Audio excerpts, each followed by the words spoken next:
Teman-teman bisa dilihat ya, di sini, selama 2 hari kerja ya, teman-teman.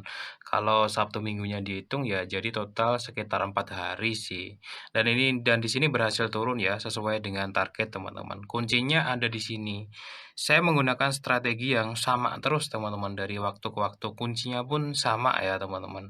Oke, langsung saja kita simpul. Buat teman-teman yang mau trading forex, jangan lupa sama broker XM ya, teman-teman. Dan kebetulan di broker XM ini mulai dari tanggal 28 Januari sampai dengan 28 Februari tersedia bonus deposit 100% sampai dengan $500. Itu namanya adalah bonus hoki ekstra dari XM, teman-teman.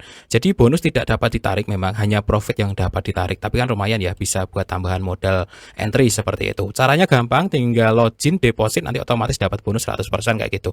Nah, informasi selengkapnya teman-teman cek aja link yang ada di deskripsi video ini ya, teman-teman.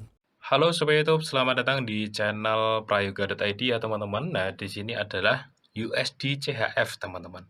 Nah, kebetulan di USD CHF time frame H4 ini ya, teman-teman. Di sini ada signal sell hidup. Coba kita zoom. Nah, ini teman-teman. Signal sell hidup dia ada ini ya, apa itu namanya, shooting star, seperti palu kebalik ya. Sebelahnya dibuka turun. Nah, ini ya, ini dan ini. Dan sebenarnya perpaduan tiga ini adalah bearish harami sebenarnya. Naik ya, turunnya lebih pendek, sebelahnya buka turun. Ini signal sell, teman-teman. Kalau kayak gini ini, SL-nya cukup di atas ini aja. Bagus sih biasanya kalau untuk H4. Nah, tapi sebenarnya bukan cuma ini aja. Selain itu, teman-teman, D1-nya juga lagi bearish. Kalau H4 ada signal sell, D1-nya lagi bullish, nggak bakalan saya ambil. Karena rumusnya adalah H4 plus D1 time frame-nya.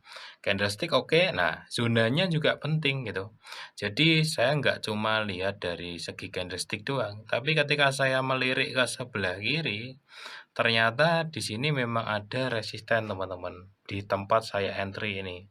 Ya, coba kita di H4 aja.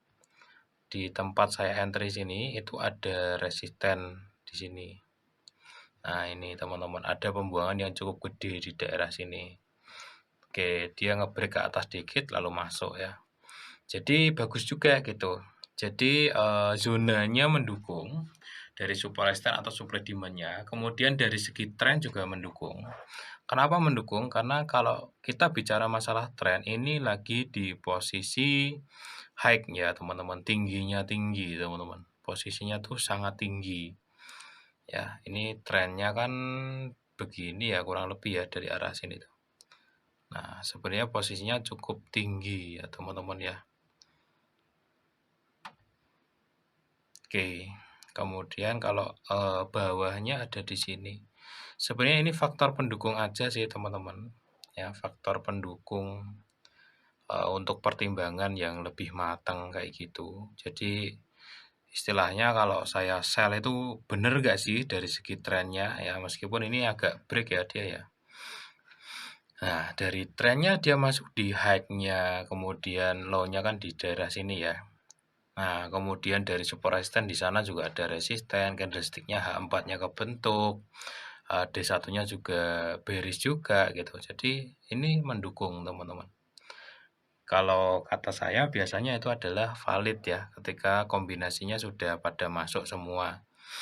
Karena tadi pagi ya, saya sempat buka sebelum jam 9 ya, itu sudah ada candlestick merah ini, cuman kan belum ada signalnya gitu, baru merah doang satu, belum valid lah gitu. Nah, signalnya ketika ini dan ini sudah terbentuk sempurna gitu, baru masuk. Dan D1 juga baru turun doang gitu ya, teman-teman ya. Oke, jadi kalau memang belum benar-benar terbentuk ya saya nggak bakalan masuk, teman-teman. Sudah benar-benar terbentuk aja bisa ada kemungkinan salah ya, apalagi kalau nggak ada apa ya, kepastian dari candlenya kayak gitu, teman-teman. Makanya saya nunggu jam 9, nunggu candle yang ini selanjutnya. Apakah dia langsung naik ya? Jam 9 pun saya lebihin ya, ini udah lebih setengah jam, teman-teman. Apakah dia langsung naik atau dia nangkring di atasnya atau dia ketekan di bawahnya. Kalau ketekan ya ini jadilah seller, teman-teman. Oke lah, yang terakhir teman-teman ya, kita tinggal kasih stop loss di sini 90243. Oke, SL-nya ini ya, apa itu namanya, hasilnya ideal, ideal banget 90.243. Oke, di situ. Dapat SL yang ideal, posisinya masuknya nggak begitu telat ya, karena kadang-kadang kan agak telat ya teman-teman ya, udah agak jalan gitu baru masuk, biasanya SL-nya lebar banget. Nah, ini cukup ideal, untuk dapat 1:2 ke bawah sini tuh masih masuk akal ya teman-teman, nyari zona-zona support. Apalagi kalau bicara masalah low-nya adalah di daerah sini nanti, itu masuk banget lah. Oke ya teman-teman ya, tak skip dulu, ini adalah hari Kamis jam setengah 10 pagi, tanggalnya ABN aja teman-teman. Oke teman-teman semuanya, ini adalah hari Senin jam 8 pagi, kemarin tuh saya entry hari Kamis ya teman-teman, dan ini adalah USD CHF yang saya entry hari Kamis. Teman-teman bisa dilihat ya, di sini nunggu selama 2 hari kerja ya teman-teman. Kalau Sabtu Minggunya dihitung ya jadi total sekitar 4 hari sih. Dan di sini berhasil turun ya sesuai dengan target teman-teman. Kuncinya ada di sini.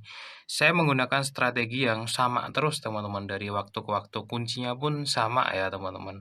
Oke, langsung saja kita simpulkan. Jadi nunggu di zona-zona penting yang kemarin tuh saya entry kebetulan ada di resisten ya teman-teman. Lurus ada di resisten dan kemarin itu terbentuk hammer ya, hammer sebelahnya dibuka turun ya. Kemudian hammer lagi sebelahnya dibuka turunnya signal sell ya, drop. Nah, di sini biasanya kalau baru sekali itu biasanya akan ada retest ya, asalkan retestnya itu nggak jebol ke atas aman, lalu drop lagi teman-teman. Kemudian H4 kemarin dan D1-nya itu nggak berlawanan, signalnya ada di H4, signal sell, dan D1-nya juga merah teman-teman. Jadi sesuai dengan ini ya, satu arah kayak gitu H4 plus D1-nya. Gitu teman-teman ya. Jadi aman. Nah, kemarin hasilnya di ujung atas ini saya rapetin ya, tujuannya ya biar ini aja, kalau nanti tiba-tiba ada news terus, nyerang ke atas itu, nggak ruginya nggak banyak-banyak banget. Karena ini kalau sudah nguji sekali lagi naik ini sudah bahaya teman-teman ya. Nah, sebenarnya saya harusnya close-nya di sini tadi, cuman ya saya agak telat gitu. Sebenarnya saya tadi bisa close sih teman-teman tadi pagi banget, cuman kan saya harus record juga gitu. Ya udahlah, entar biarin kalau naik, ternyata naik. Jadi, harusnya close di sini. Nah, ini sudah ada signal buy ya teman-teman, untuk retest lagi. Jadi ini waktunya dihabisin teman-teman. Jadi sudah sampai target nih, target dari zona sini, menuju ke support ya, kemarin saya bilang. Dan di support sini ternyata ada yang nahan gitu. Nggak tahu apakah dia bakalan nuju ke sini, atau nuju ke yang paling atas ya. Yang jelas tujuan pertamanya mungkin di sini gitu, atau mungkin ini koreksi doang pagi ini lalu lanjut turun lagi juga nggak tahu. Tapi yang jelas sekarang itu dia sudah mengadakan perlawanan, yang tadinya, dominan seller turun ya, ini ada dominan buyer, ada dominan pembelian. Nah, saat inilah kita harus keluar teman-teman, karena apa? Karena ada transaksi besar di sini yang melawan entry kita gitu. Jangan sampai kita biarin aja gitu, udahlah kita keluar aja gitu sedapatnya, kebetulan juga udah nyampe target juga jadi oke lah gitu. Nah gini, udah beres ya. Sebenarnya ini bisa sih untuk masuk lagi signal buy di sini, asal di sini, cuman biasanya saya nggak ini, karena di sini yang satunya sudah entry ya, ini udah running profit teman-teman. Sudah ada 2 entry sebenarnya teman-teman di satu akun ini, jadi saya nggak bisa nambah banyak lagi. Oke, seperti itu ya teman-teman ya, sharing pada kesempatan kali ini, saya akhiri dulu. Kalau teman-teman ada pertanyaan silahkan tanyakan aja di kolom komentar ya teman-teman ya.